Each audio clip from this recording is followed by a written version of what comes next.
Hi everybody, welcome back to the channel.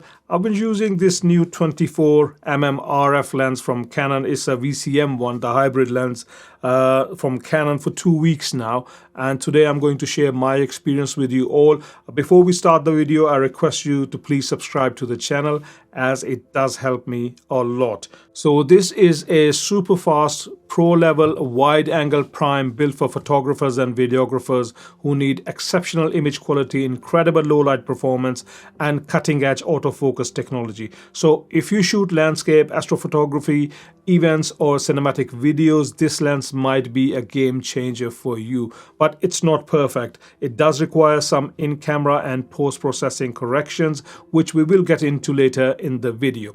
Let's break it down: design, performance, image quality, and whether this lens is the right fit for you. Ready? Let's jump in. So when it comes to the build quality, I'm really impressed by the build quality, and that's what you really expect from Canon L series lenses. The build quality is top notch. The lens feels really solid in the hand and very well built.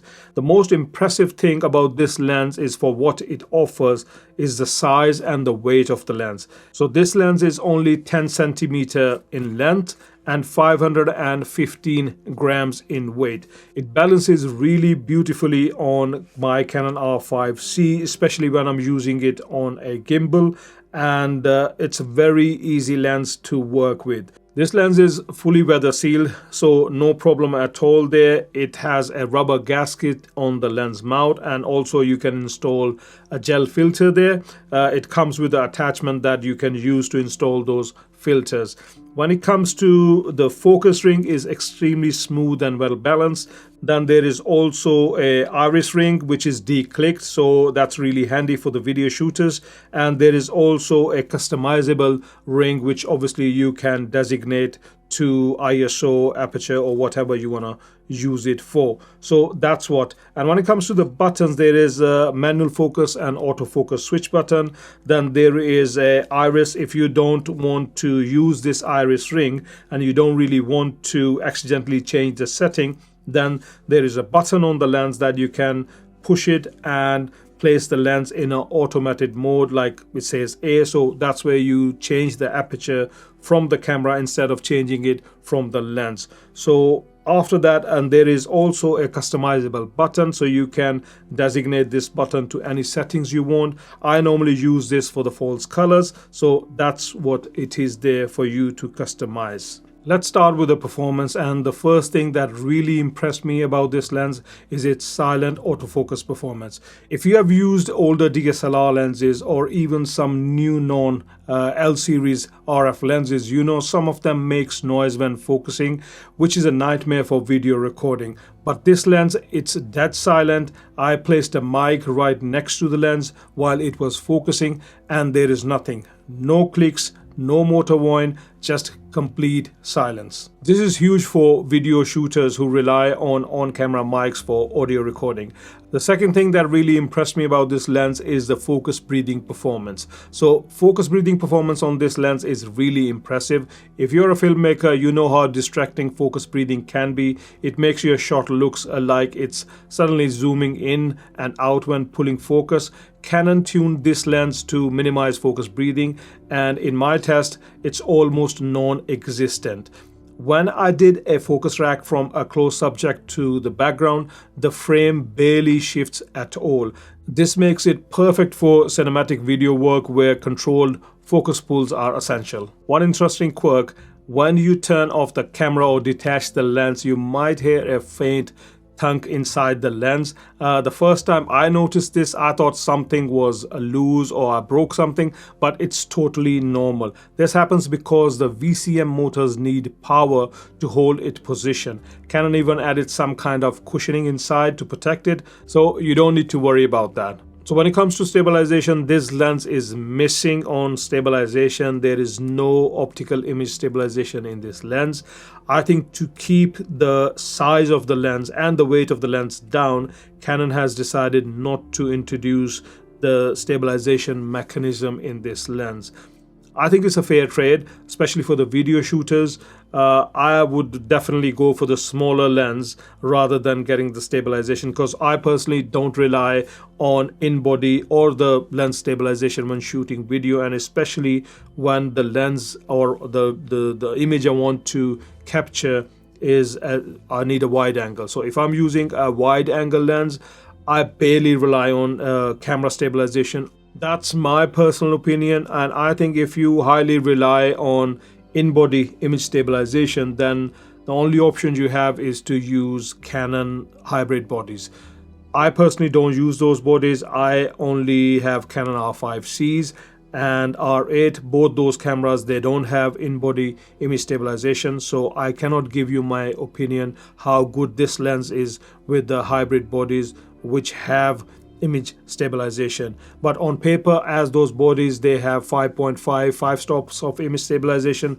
I think the combination of cameras in-body image stabilization and plus the digital stabilization, you will be able to get decent footage. But how good is it?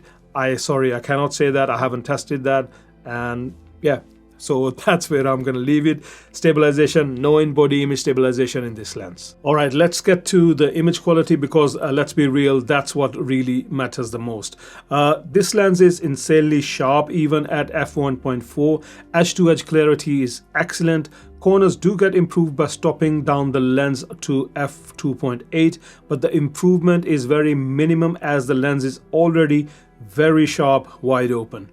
I'm not an astrophotographer, but because of the focal range, wide aperture and edge-to-edge sharpness, in my opinion, this lens should be one of the best lenses when it comes to the astrophotography, and especially if you are in an RF system, you don't have many options for the wide angle lenses. Bokeh and depth of field. While 24mm isn't known for the extreme background blur, but because of the bright aperture at f1.4, close-up subjects get a beautiful blurred background. 11 braid aperture translates into smooth and very pleasing bokeh.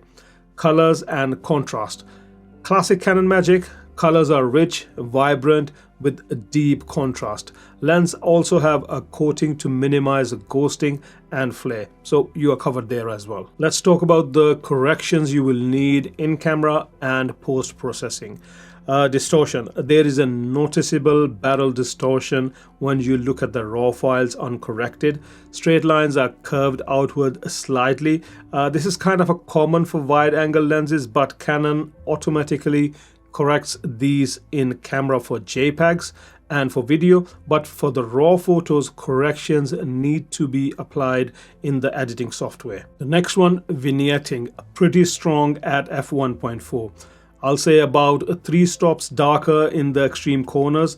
Again, this is also automatically corrected in camera for JPEGs and for video, but you need to apply the corrections for the raw files in your editing software. If you stop the lens to f2.8, the vignetting is much less notable.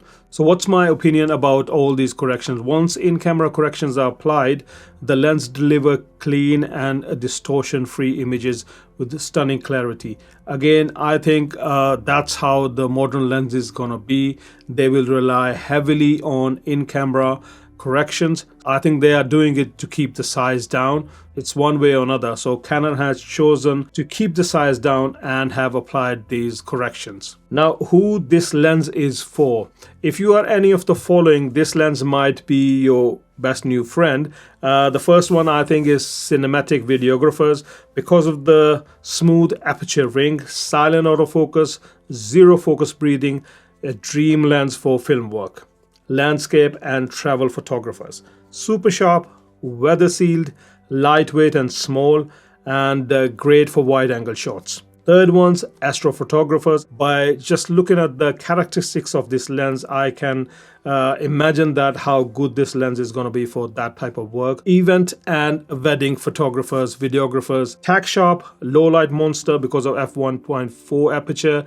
Amazing for indoor venue reception shots. Content creators. 24mm is great for many different type of shots, and f1.4 gives that cinematic depth of field that everybody likes. I think Canon finally gave us the fast wide angle prime we've been waiting for, and in my opinion they kind of nailed it, especially for the video work. Top tier sharpness, image quality, blazing fast silent autofocus, compact, durable, weather sealed, perfect for hybrid shooters, photo video work. Some distortion, right? These are the negatives, and vignetting especially at f1.4, but I think after the corrections is pretty solid. The image you get is brilliant. No image stabilization, as I mentioned, it doesn't really bother me, but for the people who need the stabilization, this lens might not be for them. And then the price, as I've said before, it's quite an expensive lens, so you can always go for the cheaper version. You all know that for full frame lenses, Canon hasn't allowed third parties to make full frame lenses for them. So the only option for 24mm, if you want to go for the prime, is this one, f1.4, and the other one is a macro f1.8 lens. For me, this is definitely a keeper. I will keep this lens. I'm pretty happy with it. So that's it for today. Please do let me know in the comments, what do you think about this lens, or will this be your next wide angle lens if you are in Canon RF system? Again, as always, like, share and subscribe, and I'll see you in the next one. Take care. Bye-bye.